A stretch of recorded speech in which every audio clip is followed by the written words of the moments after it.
Hello HSC students, আশা করি তোমরা সবাই ভালো আছো। তোমাদের ম্যাথ টিপস অ্যান্ড ট্রিক্স এই সিরিজের তার ক্লাসটা নিয়ে তোমাদের সাথে চলে আসলাম। আজকে তার ক্লাসে থাকছে তোমাদের বৃত্ত টিপস অ্যান্ড ট্রিক্স।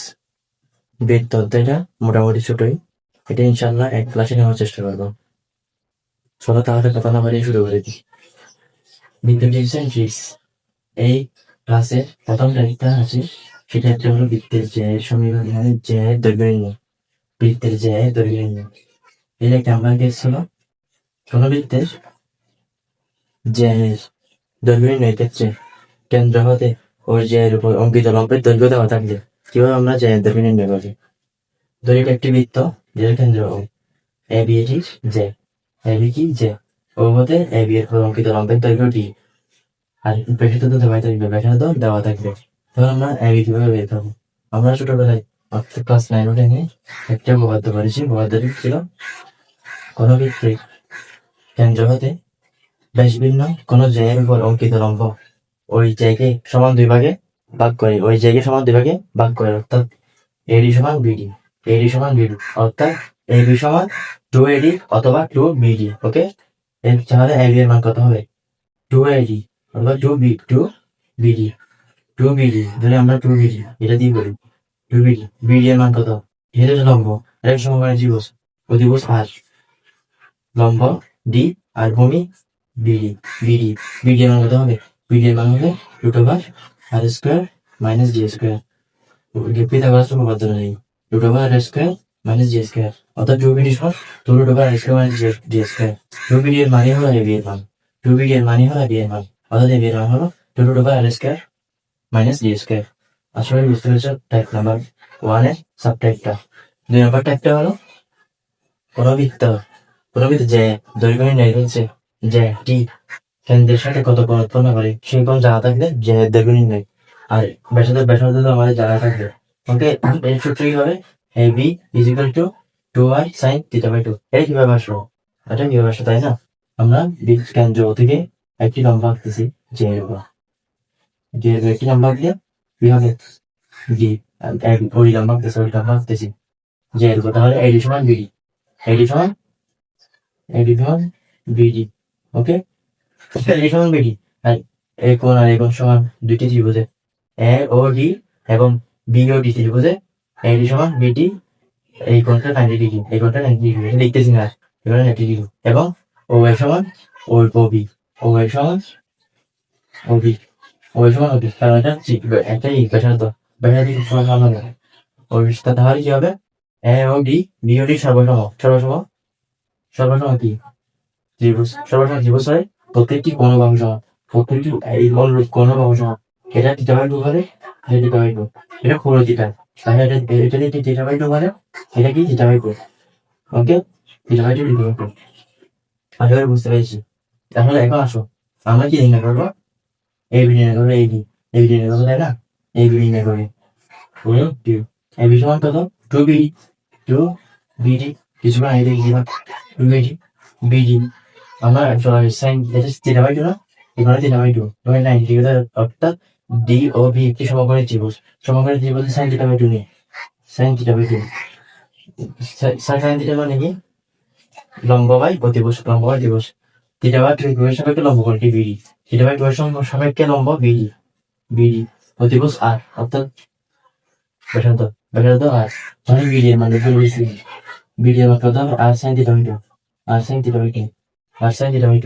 বিডি এর মান r sin θ/2, তাহলে এবি এর মান 2r sin θ/2, অর্থাৎ এক্ষেত্রে যে সূত্র হলো 2r sin θ/2, যা আমি লিখে দিয়েছিলাম তোমাকে। আশা করি বুঝতে পেরেছ। এরপর টাইপ 2 আছে বৃত্তের স্পর্শক হওয়ার শর্ত থেকে আমরা এই শর্তটা ইউজ করবো। এই শর্ত মানে জিজ্ঞেস আসতে পারে, এক্ষেত্রে মাথায় রাখবে বৃত্তটা হবে মূলবিন্দু, মানে বৃত্তের কেন্দ্র হবে মূলবিন্দু হবে, বৃত্তের কেন্দ্র মূলবিন্দুগামী হবে এক্ষেত্রে, অর্থাৎ বৃত্তের সমীকরণ হবে x² + y² = r², আর হলো বৃত্তের ব্যাসার্ধ x² + y² = r²। ওকে, এরপরে স্পর্শকটির সমীকরণ হবে y = mx + c। এটাকে সাজিয়ে লিখলে কি হয়? mx - y + c = 0। বুঝতে পারছো? স্পর্শক হওয়ার শর্ত কি? সিজি, অর্থাৎ বৃত্তের কেন্দ্র হতে স্পর্শকের উপর লম্ব দূরত্ব, বৃত্তের কেন্দ্র হলে স্পর্শকের প্রতি লম্ব দূরত্ব সিটি সমান হবে বৃত্তের ব্যাসার্ধের সমান। বৃত্তের ব্যাসার্ধের সমান তাহলে সিটি এর মান সরলরেখায় আমার পড়েছে। সরলরেখা কি বলেছি? কোন একটি বিন্দু থেকে কোন একটা স্পর্শকের উপর অঙ্কিত লম্বের দৈর্ঘ্য এর সূত্র পড়েছিলাম। আমরা কি পড়েছিলাম? তাহলে এটি কি হয় তোমার এই বিন্দুটা তারা সিদ্ধ করে এই রেখাটাকে সিদ্ধ করে তা উপরে বসিয়ে দিচ্ছি এগুলো সব চলে যাবে 1 0 0 x এর মান 0 y এর মান 0 তাহলে চলে যাচ্ছে না পুরো চিন্তা থাকতেছে নিচে x এর সহগ স্কয়ার প্লাস y এর সহগ স্কয়ার x এর সহগ m স্কয়ার y এর সহগ 1 স্কয়ার বুঝতে পেরেছো? মডুলাস কারণ এটা একটা মডুলাস হবে।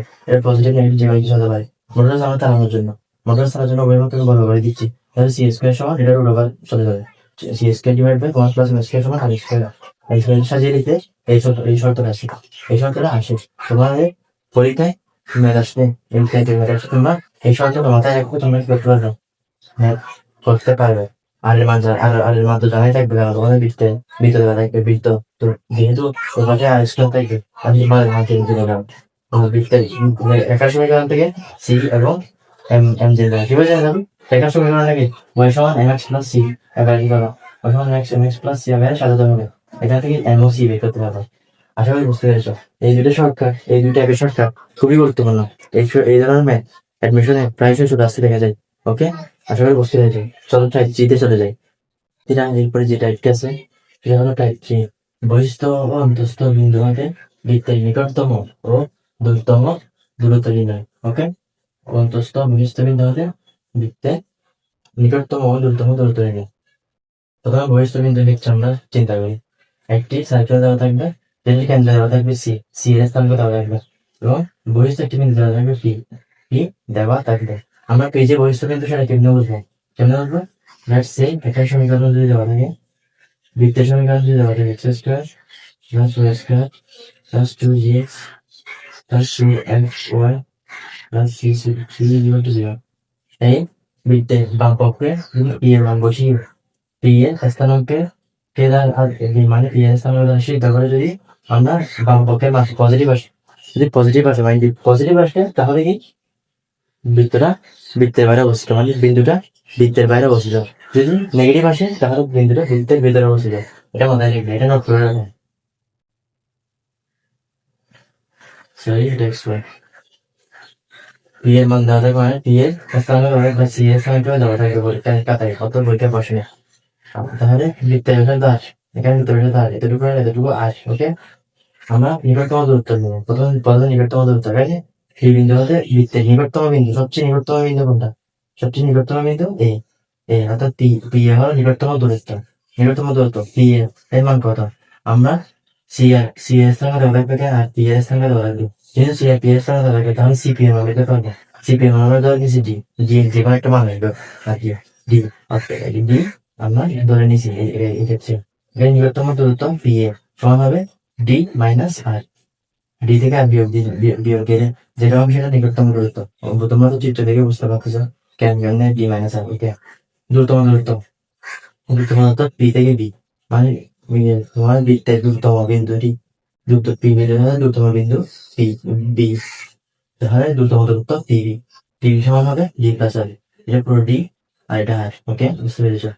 এরপরে আমাদের অনেক সময় বের করতে দেয় দূরতম বিন্দু আর নিকটতম বিন্দুর স্থানাঙ্ক কত। প্রথম নিকটতম বিন্দুর স্থানাঙ্ক বের করি এই বিন্দু সি বি কে কত অনুপাতে অন্তর্বিভক্ত করে আর ইস টু ডি মাইনাস আর এটা আর এটা ডি মাইনাস আর এটা ডি মাইনাস আর অর্থাৎ এই বিন্দুটি C B K R is to C minus আর অনুপাতে অন্তর্বিভক্ত করে অন্তর্বিভক্ত করে। ওকে এরপর দূরতম বিন্দু নির্ণয় দুই বিন্দু সি পি এর সংযোজন সরলরেখাকে আর ইস টু ডি প্লাস আর অনুপাতে বহির্ভূত করে সি পি এর সংযোজন সরলরেখাকে দুই বিন্দুটি আর is to D plus R D plus R is to D plus আর অনুপাতে বহির্ভূত করে। এগুলো মাথায় রাখতে হবে। মাথায় এগুলো প্র্যাকটিস করলে হাতে তাহলে তোমাদের মাথায় অবশ্যই ঢুকে যাবে। এরপর আমরা আসি অন্তস্থ বিন্দুর ক্ষেত্রে। অন্তস্থ একটি বিন্দু দেওয়া থাকলে ওই বিন্দুর মধ্যে নিকটতম দূরত্ব নির্ণয়। এক্ষেত্রে বৃত্তের কেন্দ্র সি আর অন্তস্থ বিন্দুটি হলো পি হবে পি এবং নিকটতম বিন্দু এ মানে অন্তস্থ বিন্দুর নিকটতম বিন্দু এ অন্তস্থ বিন্দুর দূরতম বিন্দু বি। ওকে, নিকটতম দূরত্ব বের করতে হবে। নিকটতম দূরত্ব পি এ। ওকে, এরপর আমরা সিপি এর দৈর্ঘ্য বের করে নিচ্ছি ডি। সিপি এর দৈর্ঘ্য বের করে কথা ধরে নিচ্ছি ডি। নিকটতম দূরত্ব P A equal to R minus D. এক্ষেত্রে ডি মাইনাস আর, এক্ষেত্রে আর মাইনাস ডি। এক্ষেত্রে দ্রুততম দূরত্ব, এক্ষেত্রে ডি প্লাস আর, এক্ষেত্রে আর প্লাস ডি। অর্থাৎ দেখি দ্রুততম দূরত্ব দেখেন ডি প্লাস আর, আর প্লাস ডি। এইরকম মনে রাখি, তাহলে মনে রাখি এবং দুটি সিপি কে এখানে দুইটাই বহির্বিভক্ত। মানে তোমার সিপি এর সঙ্গে আগে অন্তস্থ তোমার দূরতম বিন্দু যেমন বহির্বিভক্ত হয়, তেমনি নিকটতম বিন্দু বহির্বিভক্ত করে। এই বিন্দুটি সিপি কে এই বিন্দুটি সিপি কে কত অনুপাতে বহির্বিভক্ত করে? আর মাইনাস ডি অনুপাতে। এক্ষেত্রে ডি মাইনাস আর, এক্ষেত্রে আর মাইনাস ডি। আর বিন্দুটি সিপি কে আর প্লাস ডি অনুপাতে বহির্বিভক্ত হয়। এই ক্ষেত্রে ডি প্লাস আর, এক্ষেত্রে আর প্লাস ডি। এক্ষেত্রে দুইটি বহির্বিভক্ত। এক্ষেত্রে প্রথমটি অন্তর্বিভক্ত, দ্বিতীয়টি বহির্বিভক্ত। প্রথমটি অন্তর্বিভক্ত অর্থাৎ নিকটতম বিন্দু অন্তর্বিভক্ত, দ্রুততম বিন্দু বহির্বিভক্ত। আর এক্ষেত্রে দুইটা বহির্বিভক্ত এবং সূত্রগুলো প্রায় মিল আছে। এরকম মিল করলে দেখবে তুমি এগুলো মাথায় ঢুকে যাবে। তো বন্ধুরা, এটা ছিল টাইপ 3। চলো এরপরে টাইপ 4 চলে যায়। শিক্ষার্থীদের এরপরে যে টাইপটি আছে সেটি হলো বৃত্তের বয়স্ক কোনো বিন্দুতে অঙ্কিত স্পর্শক ও স্পর্শ যায়। আমি স্পর্শকারী তোমরা কি লিখতে চাও? দেওয়া আছে তার সমীকরণ হলো x² + y² + 3x + 4y + c * 0। বৃত্তের বস্তু একটি বিন্দু P x1, y1 x1, y1 হবে। তাহলে এই স্পর্শকের সমীকরণ লিখতে হবে। এই বস্তু কোনো বিন্দু অর্থাৎ বস্তু কোনো বিন্দুর উপর স্পর্শকের সমীকরণ, বস্তু কোনো বিন্দুতে স্পর্শকের সমীকরণ। এটা আমি কি করতে পারি? এই বৃত্তের বাম পক্ষে, বৃত্তের সমীকরণের বাম পক্ষে x² স্তরে x(x1), y² স্তরে y(y1), x এর স্তরে x plus x1 divided by 2, y এর স্তরে y plus y1 divided by 2, xy এর স্তরে x(x1) plus y(y1) divided by 2। তবে এই বৃত্তের ক্ষেত্রে এটা লাগাই না, এটা লাগাই কণিকার ক্ষেত্রে। কণিকার ক্ষেত্রে কোন কণিকে উপরস্থ বিন্দুতে যে কোনো একটি বিন্দুতে অঙ্কিত স্পর্শকের সমীকরণ এই লেগে গেছে এই xy লাগে, কিন্তু বৃত্তের ক্ষেত্রে লাগে না। যেহেতু এই চারটা আমাদের রাখলে এরপর আসে স্পর্শরেখা। স্পর্শরেখা কি? বৃত্তের ঘনিষ্ঠ কোনো বিন্দু হতে অঙ্কিত স্পর্শদ্বয়ের ছেদ বিন্দু যে তৈরি করে, ছেদ বিন্দু যে তৈরি করে, ওই যে হলো স্পর্শরেখা। স্পর্শরেখার সমীকরণ নির্ণয় কিভাবে করি আমরা? ঠিক এইভাবে মানে তোমার বৃত্তের সমীকরণের বাম পক্ষে এইগুলো x² এর জায়গায় এটা বসে, y² এর জায়গায় এটা, তো যোগ x y এর জায়গায় এগুলো বসে। আপনাদের বুঝতে পেরেছে? এই দুইটা টাইপ খুবই ইম্পর্টেন্ট। অর্থাৎ বৃত্তের অঙ্কিত স্পর্শক এবং স্পর্শ যে খুবই ইম্পর্টেন্ট, এটা মাথায় রাখবো। চলো এরপরে টাইপের সাথে যাই। শিক্ষার্থীরা এরপরে যে টাইপটি আছে সেটা হলো টাইপ 5। টাইপ 5টি হলো বৃত্তের বহিষ্ঠ বিন্দু হতে অঙ্কিত স্পর্শ। বৃত্তের বহিষ্ঠ বিন্দু হতে অঙ্কিত স্পর্শের তার আমাদের কয়েকটি জিনিস বের করতে দিই। চলো সেগুলো দেখে নিই। ধরো একটি বৃত্ত h = 0, যেকোনো একটি বৃত্ত h = 0। ওকে, আমরা দেখবো এই জায়গায় থাকতে পারে x² + y² + 2x + 2y + c এই আকারে যে কোনো কিছু থাকতে পারে s এর জায়গায়। ওকে, এরপর বৃত্তের ব্যাসার্ধ ধরো 8, বৃত্তের ব্যাসার্ধ কি 8। এরপর বহিষ্ঠ একটি বিন্দু P এর স্থানাঙ্ক দেওয়া আছে, c এর স্থানাঙ্ক দেওয়া থাকবে। c এর স্থানাঙ্ক আমাদের তুমি বৃত্তের সমীকরণ থেকে বের করতে পারবা। ওকে, p এর স্থানাঙ্ক দেওয়া আছে। p হতে দুইটি স্পর্শক অঙ্কিত করা হলো, PA, PB সেম আমরা ক্লাস 10 বলতে পারছি। বৃত্তের বহিষ্ঠ বিন্দু হতে অঙ্কিত স্পর্শক দ্বয় পরস্পর সমান। বৃত্তের বহিষ্ঠ বিন্দু হতে অঙ্কিত স্পর্শক দ্বয় পরস্পর সমান। তাহলে PA = PB, P ও PB মান বের করার একটি সূত্র আছে, এটা খুবই গুরুত্বপূর্ণ একটি সূত্র। এটি তোমাদের পরীক্ষা জীবন নিয়ে আসতে পারে। এক্সেল ডায়াগ্রাম অর্থাৎ বৃত্তের বাম পাশে যে মানটা দেখবে অথবা x y সম্পর্কিত যে রাশিটা দেখবো, এই রাশিটাকে p দ্বারা সিদ্ধ করতে হবে। সিদ্ধ করে যে মানটি আসবে সেটিকে রূপান্তর করতে হবে। রূপান্তর করলে তুমি স্পর্শকের দৈর্ঘ্য পেয়ে যাবে। অর্থাৎ p হবে p এর মান √s1। বুঝতে পেরেছো? আর p আর c এর স্থানে দেওয়া থাকে d এর মান, বের করা খুবই সহজ। ওকে, d এর মান বের করা খুবই সহজ। আর এদের স্থানে দেওয়া থাকে তাহলে d এর মান বের করতে হবে কিভাবে? আর জানা আছে, ব্যাসার্ধ জানা আছে, আর p এর মান জানা আছে। পি এর মান ডি এর মান বের করতে হবে। যদি পেতে আমরা যাই বলতে উপপাদ্য এই সূত্রটি ইউজ করে। আশা করি বুঝতে পেরেছো। আমরা ধরে নিচ্ছি কি এ বি বি এটা পুরো থিটা, এটা পুরো থিটা, ওকে, এটা পুরো থিটা, অর্থাৎ এইটা সমান থিটা বাই টু। আচ্ছা ধরো এটা সমান থিটা বাই টু কেমনে বুঝলাম, এটা মাথায় আসতে পারে। দেখো আমরা ক্লাস 9 এর একটা সূত্র পড়েছি কি বৃত্তের কেন্দ্র হলে স্পর্শকের উপর অঙ্কিত, মানে বৃত্তের কেন্দ্র হলে স্পর্শকের উপর যে বিন্দু টানা হয়, মানে বৃত্তের কেন্দ্র হলে স্পর্শক তো যে রেখাটা টানা হয় ওই রেখাটা স্পর্শকের উপর লম্ব, ঠিক লম্ব ভাবে দাঁড়িয়ে যায়, অর্থাৎ এটি লম্ব, এটি লম্ব, ওকে। যেহেতু লম্ব তাহলে P C B P C A এই দুটি কি সমকোণী ত্রিভুজ, সমকোণী ত্রিভুজ, সমকোণী ত্রিভুজ। এই দুটি ত্রিভুজের ক্ষেত্রে সি এ সমান বিসি, সি এ সমান বিসি, এই দুটি ত্রিভুজের ক্ষেত্রে, এবং এই দুটি কোণ সমকোণ সমান, সমকোণ সমান। আর তাছাড়া পিবি সমান পি এ, কারণ স্পর্শক দ্বয় সমান ক্লাস 9 এর উপপাদ্য অনুযায়ী স্পর্শক দ্বয় পরস্পর সমান, পি এ সমান পি, অর্থাৎ P C B P C A দুটি ত্রিভুজ সর্বসম। দুটি ত্রিভুজ সর্বসম হলে কি এই অনুরূপ কোণ ও বাহুদ্বয়, অনুরূপ কোণ ও বাহুগুলো, অনুরূপ কোণ ও বাহুগুলো সমান হবে, অর্থাৎ এই কোণটা থিটা বাই টু হলে এই কোণটা থিটা বাই টু, এই দুইটা মিলে থিটা, থিটা বাই টু হলে থিটা মিলে থিটা বাই টু। এরপরে আমাদের থিটাটা বের করতে দেখি, থিটাটা কিভাবে বের করবো। এখানে একটি সমবায় দিবস পেয়ে গেছে, এখানে একটি সমবায় দিবস পেয়ে গেছে। সমবায় দিবস tan থিটা বাই টু লিখতে চাই, tan থিটা বাই টু লিখতে গেলে tan থিটা বাই টু লিখতে গেলে লম্ব বাই ভূমি, লম্ব বাই ভূমি, লম্বা ভূমি দুটো বাই সমান, লম্বা ভূমি ভূমি দুটো বাই সমান।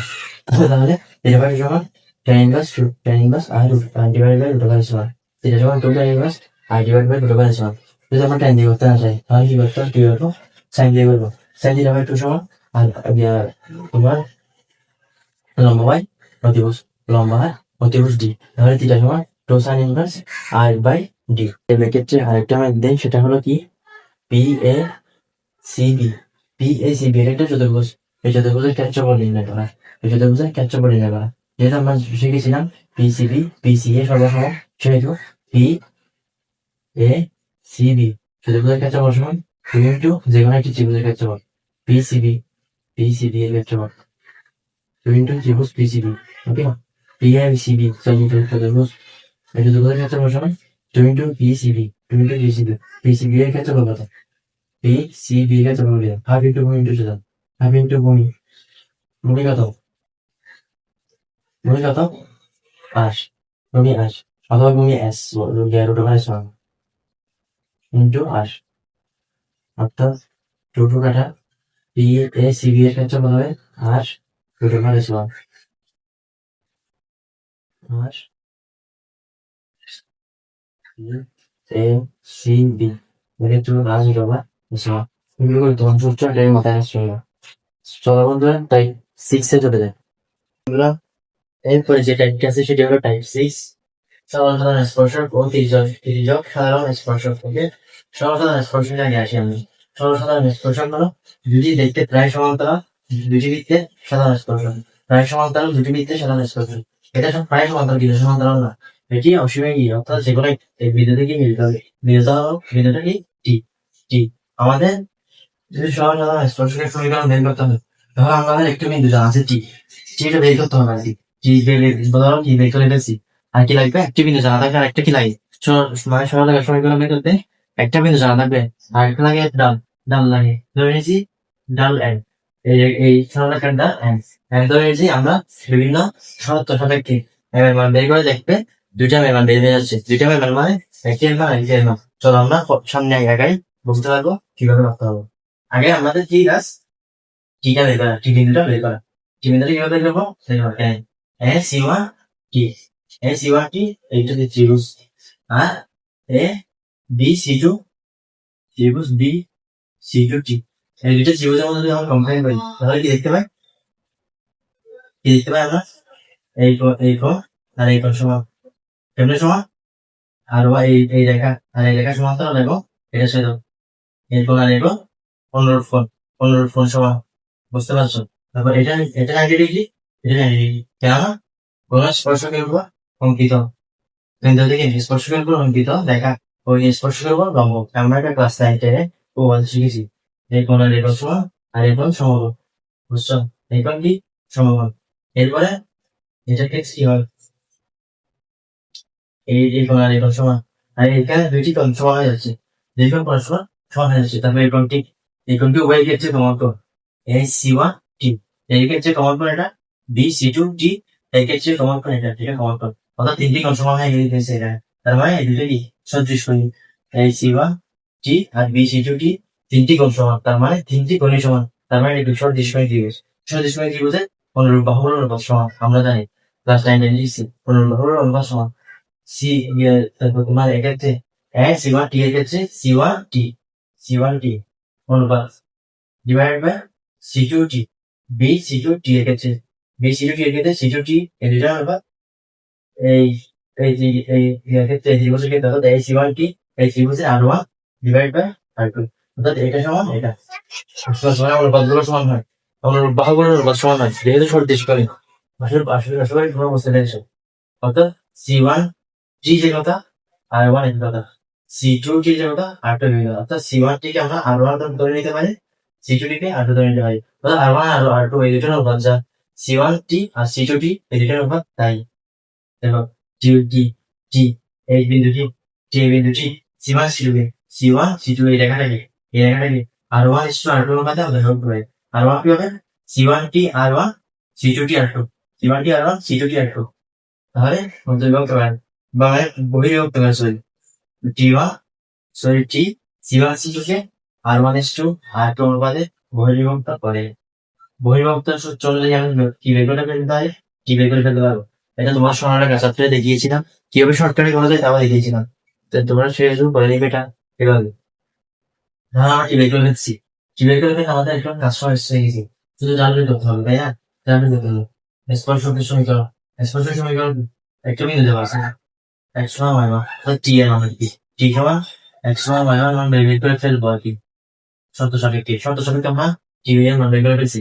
t এর মান বের করে ফেলে দুদিন ধরে নিয়েছি ডাল m দেওয়া আছে, আবার একটা বিন্দু দেওয়া আছে, অর্থাৎ ডাল দেওয়া আছে, আমার একটা বিন্দু দেওয়া আছে, সরল সূত্র হবে y মাইনাস y সমান m x minus x one. এটাকে তুমি এই সরল রেখা নাকি ax plus by plus c equal to 0 আকারে সাজিয়ে এখানে দেবে, সরল বের করার পরে এখানে m আর নট এমটা নট সবকিছু ছাড়া জাস্ট এমটা বের করতে হবে।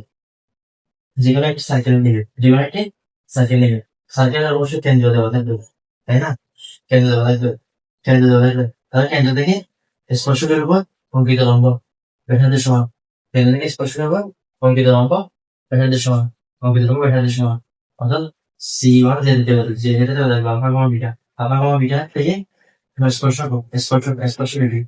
স্পর্শকের উপর অঙ্কিত লম্ব দূরত্ব R1 এর সমান, সেই শর্তটা লিখে লেখার পর তুমি m বের করে ফেলতে পারো, m বের করে দিতে তোমার কাছে m বিটা বের হবে, অর্থাৎ c আলফা বের হলে এই সমীকরণে বসিয়ে দিই, a alpha plus b beta plus c divided by a square plus b square, এটা তোমার দুই লম্ব দূরত্ব বের করার সূত্র, modulus equal to R1, okay R1 তুমি জানো এটা ধরে কথা হবে, এটা আলফা বিটার মান দেওয়া থাকবে, এটা মানে কেন্দ্র দেওয়া থাকবে তুমি অবশ্যই সূত্র ইউজ করে দেখতে পারো।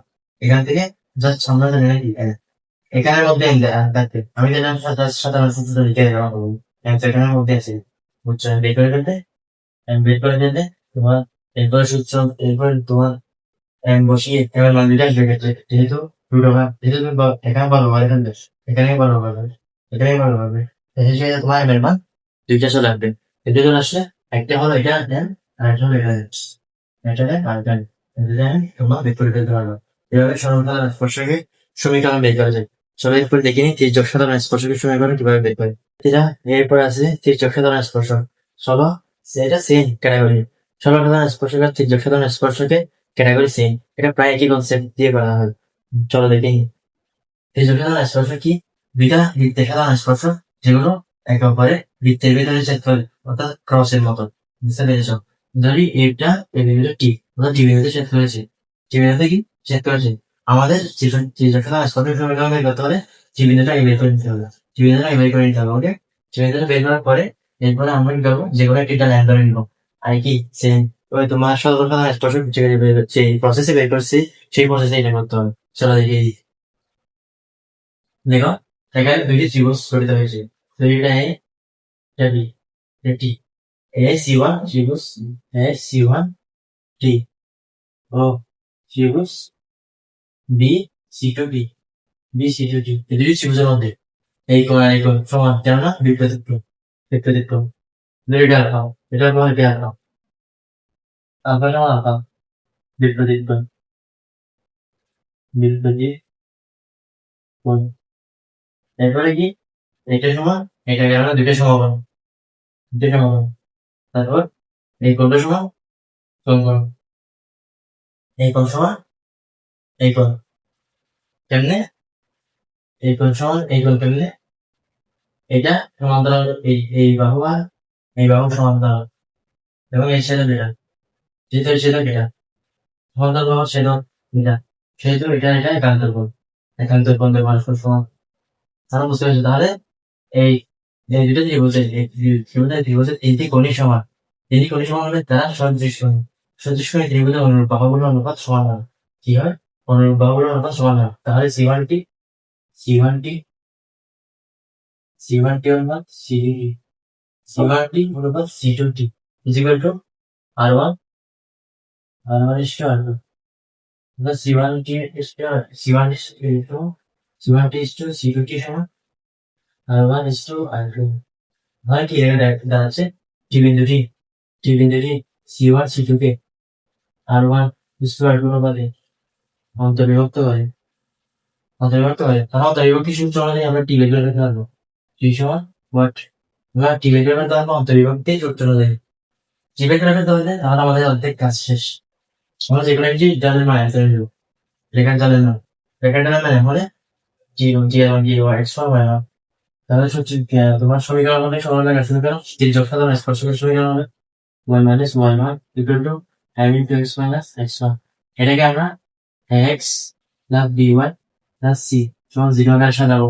সাজিয়ে কি করবো? যেকোনো একটি হিট থাকবো, হিট এসে এটা হবে এই তোমার কেন্দ্রের মান তো দেওয়া থাকে, কেন্দ্রের স্থান দেওয়া হয় বা কেন্দ্র আলফা বিটা থেকে স্পর্শকের উপর অঙ্কিত লম্ব ব্যাসার্ধের সমান R1 এর সমান। ঠিক সেম স্পর্শকের সমীকরণ যেভাবে বের করছি ঠিক সেম ভাবে এখানে শর্তগুলো কাটিয়ে একটা সমীকরণ পাবো, দ্বিঘাত সমীকরণ। দ্বিঘাত সমীকরণ সলভ করে m এর দুটো মান পাবো। m এর দুটো মান কি? এটার একটা আর এটার দুটো মান পেয়ে যাবে। আমরা দুইটা সমীকরণ পেয়ে যাবো। দুটো সমীকরণ পেলে তাহলে তির্যক সাধারণ স্পর্শক দুইটা সমীকরণ পেয়ে যাচ্ছি। এভাবে করতে হয় এগুলো। তাহলে বুঝতে পেরেছো আশা করি। চলো পরের টাইপে চলে যায়। বন্ধুরা এরপর যে টাইপটি আছে সেটি হলো টাইপ 7। টাইপ 7টি হলো জি এফ ও সি সংক্রান্ত বিভিন্ন সুধর্মভাবে। অর্থাৎ তোমার পরীক্ষায় কি বলে? বৃত্তের সমীকরণ বের করতে পারে। বৃত্তের সমীকরণ কিরকম? x square plus y square plus 2x plus 2y plus c is equal to 0। আমরা যদি বৃত্তের সমীকরণ বের করতে চাই তখন আমাদের জি এর মান জানা লাগবে, এর মান জানা লাগবে, সি এর মান জানা লাগবে। বুঝতে পারছো? আমাদের জি এফ সি এর মান জানা লাগবে। এক্ষেত্রে বৃত্তের কেন্দ্র হলো মাইনাস সি কমা মাইনাস এ এবং ব্যাসার্ধ দেওয়া root over G square plus square minus. আমরা যদি জি আর সি এর মান বের করতে চাই তাহলে পরীক্ষার প্রশ্নে উদ্দীপকে কিছু তোমার ক্লু দেওয়া থাকে, এইসব ক্লু ইউজ করে জি এফ সি এর মান বের করতে হবে। কিভাবে দেওয়া থাকে? বলা থাকে বৃত্ত অ্যাকসেপ্ট করে স্পর্শ করেছে, স্পর্শ করে থাকে আমাদের ব্যাসার্ধ সমান কেন্দ্রের কোণ, ব্যাসার্ধ কেন্দ্রের কোটি, কেন্দ্রের কোটি না কেন্দ্রের কোটির পরমাণ, একদিন পরমাণ এবং জি স্কয়ার সমান সি যদি একসাথে স্পর্শ করে জি স্কয়ার সমান বৃত্ত ওয়াইকে স্পর্শ করবে, স্পর্শ করলে ব্যাসার্ধ সমান কেন্দ্রের ভুজ অর্থাৎ জি এর পরমাণ, কেন্দ্রের ভুজের পরমাণ এবং এম স্কয়ার সমান সি। উপরে আছে বৃত্ত যদি এক্স ও ওয়াই উভয় অক্ষকে স্পর্শ করে তাহলে আলোচনা হচ্ছে ব্যাসার্ধ সমান কেন্দ্রের ভুজের পরমাণু সমান কেন্দ্রের ভুজের পরমাণু সমান। অর্থাৎ কেন্দ্রের ভুজ আর কোটি একই, মানে একই মান না, একই পরমাণু। এরকম হতে পারে 2, -2 হতে পারে। এক্ষেত্রে তোমার পরমাণু সেম হচ্ছে, কেন্দ্রের ভুজ ও কোটির পরমাণু সেম হচ্ছে, পরমাণু সেম হবে এবং জি স্কয়ার সমান এল স্কয়ার সমান সি। এখানে জি স্কয়ার সমান সি, এখানে এল স্কয়ার সমান সি, যেহেতু দুটো কম্বাইন এক্স ওয়াই উভয় স্পর্শ করছে সেজন্য এখানে জি স্কয়ার সমান এল স্কয়ার সমান সি। তাহলে এক্ষেত্রে যদি শুধু যদি তুমি জি এর মান বের করে নিতে পারো তাহলে এখন সি এর মান তো বের করতে পারবে না। যেটা বুঝতে পেরেছো? এরপরে আছে একশো করে দিলাম। অনেক সময় বিন্দেশন বের করার পরও একশো করে দিলাম মান বের করতে হবে। এর সূত্র কি? Root over G square minus C. Root over G square minus C. বইটা করে দিলাম root over X square minus C. Root over X square minus C. একশো কি? আলফা কমা বিটাকে যদি স্পর্শ করবে। একশো তো বেশি বৃত্তটি আলফা কমা বিটাকে যদি স্পর্শ করে তাহলে কি জি সমান মাইনাস আলফা। জি সমান মাইনাস আলফা এবং সি সমান জি স্কয়ার সমান আলফা স্কয়ার। সি সমান জি স্কয়ার সমান আলফা স্কয়ার অর্থাৎ সি আলফা স্কয়ার সমান এবং জি এর সমান। যেহেতু জি সমান সি মানে জি সমান ধরো আলফা, জি সমান মাইনাস আলফা, সেহেতু দুটার বর্গ সেম বর্গ, জি এর বর্গ যা হবে আলফা এর বর্গ তাই বর্গ, তাই সি এই দুটার বর্গের সমান। ও একদম জি এর বর্গ বিটা নিতে স্পর্শ করে না। ও একদম জি এর বর্গ বিটা নিতে স্পর্শ করলে এক সমান মাইনাস এক সমান মাইনাস বিটা এবং সি এক্স স্কয়ারের সমান এবং বিটা স্কয়ারেরও সমান। এরপর কেন্দ্র একশো কের বর্গ বলবি কেন্দ্র একশো কের বর্গে কেন্দ্রের কেন্দ্রের পরিমাণ শূন্য। কেন্দ্রের পরিমাণ শূন্য যেহেতু কেন্দ্রটা একশো কের বর্গ সেই পরিমাণ শূন্য হবে। পরিমাণ শূন্য হলে এক সমান জিরো হবে। পরিমাণ শূন্য হলে এক সমান জিরো হবে। তদ্রুপ কেন্দ্র ওয়াইকের বর্গে জি সমান জিরো হবে। কেন্দ্র ওয়াইকের বর্গে জি সমান জিরো হবে। এই ছিল টাইপ 7। আশা করি বুঝতে পেরেছো। তো শিক্ষার্থীরা সেই ক্লাসটির শেষ টাইম আমাদের কাছে চলে এসেছে। শেষ টাইম কি হলো? বৃত্তের সংগ্রাম সেখানে ঈশ্বর মানে সন্তানের সাতটা আছে। সন্তানের সাথে এক নাম্বারটা হলো কি কোন একটি রেখা এর সমান জিরো এবং একটি বৃত্ত এর সমান জিরো। এই দুটি রেখা সাথে বিন্দু করতে হবে। এর সমান জিরো রেখা এবং এর সমান জিরো বৃত্ত এই দুটা রেখা ও বৃত্তের ছেদ বিন্দু এই দুটা। এই দুটা ছেদ বিন্দু আমি অপারেটর বিন্দু হবে এটা। যেটা সমীকরণ কেমন হবে? সমীকরণ হবে S plus K A equal to zero. S plus K A equal to zero. এটা নিকার পরে তোমাদের পরীক্ষায় বিভিন্ন শর্ত দেওয়া লাগবে। শর্ত অনুযায়ী তোমরা কে এর মান বের করে নিতে পারো। শর্ত অনুযায়ী তোমরা কে এর মান বের করতে পারবো। বের করে তোমরা এই সমীকরণ বের করতে পারবো। এটা কি করছে? এস সমান জিরো একটি রেখা এবং এস সমান জিরো একটি বৃত্ত। এই দুটি বৃত্তে ছেদ বিন্দু দুইটা কোনটা এই দুটা। এই বৃত্ত এবং রেখার ছেদ বিন্দু এই দুটা। এই দুটি ছেদ বিন্দু আমি কোন একটি বৃত্ত এটা এটা এইটা সমীকরণ কি? S plus K equal to zero. দুই নম্বর হলো দুটি বৃত্তের ছেদ বিন্দুগামী অপর বৃত্তের সমীকরণ নির্ণয়। দুটি বৃত্তের ছেদ বিন্দুগামী অপর বৃত্তের সমীকরণ নির্ণয়। দুটি বৃত্ত কি কি? এস সমান সমান জিরো, এস টু সমান জিরো। এই দুটি বৃত্তের ছেদ বিন্দু এইটা আর এটা। এই দুটি বৃত্তের ছেদ বিন্দু এই দুটি বৃত্তের ছেদ বিন্দু অপর বৃত্ত এইটা। এইটার সমীকরণ কি হবে? S one plus K S two equal to zero. এখন plus K S two equal to zero. এরপরে প্রশ্নে যে শর্ত দেওয়া থাকবে শর্ত থেকে গেল এর মান বের করে নিতে পারলে তার সই। এরপর আসো কোন একটি রেখা এর সমান জিরো এর উপর অবস্থা একটি বিন্দু আলফা কমা বিটা এর সমান জিরো। এই রেখা উপস্থিত বিন্দু আলফা কমা বিটা বিটা বরাবর মানে এর মধ্যে দিয়ে যে বিন্দুটি আঁকা হয় মানে যে বিন্দুটি আঁকা হয় সেই বিন্দুতে সমীকরণ আমাদের সমীকরণ যেটি সমীকরণ কি হবে? এটা একটা বিন্দু বিবেচনা করতাম আলফা বিটা বিন্দুটাকে একটা বিন্দু বৃত্তে বিবেচনা করতাম যার কোনো ব্যাসার্ধ নেই। বিন্দু বৃত্ত মানে তার কোনো ব্যাসার্ধ নেই। জাস্ট একটা কোনো ব্যাসার্ধ নেই। তাহলে আলফা কমা বিটাকে আমরা একটা বিন্দু বৃত্তে ধরে নিয়েছি। বিন্দু বৃত্তের সমীকরণ হল x minus alpha plus y minus beta plus অর্থাৎ এই বৃত্ত অর্থাৎ একটি বিন্দু বৃত্ত এই বৃত্ত এবং এর সমান জিরো। এই রেখার ছেদ বিন্দু বৃত্ত হলো এই বিন্দু বৃত্তের সমীকরণ। এই বৃত্ত এবং এর সমান জিরো রেখা বিন্দুবৃত্ত রেখা দিয়ে দিলাম দিয়ে দিলাম বিদ্যুৎ সমীকরণ কি হবে? বিদ্যুৎ সমীকরণ কি হবে? প্রথমে প্রথমে বিন্দুবৃত্ত সমীকরণ লিখে ফেলবে। প্রথমে বিন্দুবৃত্ত সমীকরণ লিখে ফেলবে plus K N equal to যে যে সদস্য সাপেক্ষে কে এর মান বের করে ফেলতে পারবে আমরা এই বিদ্যুৎ সমীকরণ বের করতে পারি। এরপরে চল আমরা কোন একটি ক্ষেত্রে সহজ দিলাম এটা প্রস্তাব থেকে নিব আর পারলাম এটা আমরা কিন্তু বিন্দুটাকে যে বিন্দু ধরে নিচ্ছি যার সমীকরণ কি x minus alpha whole square plus y minus beta whole square equal to 0 অর্থাৎ এই বৃত্ত এবং x সমান 0 এই দুটি বৃত্তের ছেদ বিন্দু পাবেন বৃত্ত হলো এটি এই সমীকরণটা আমরা দেখা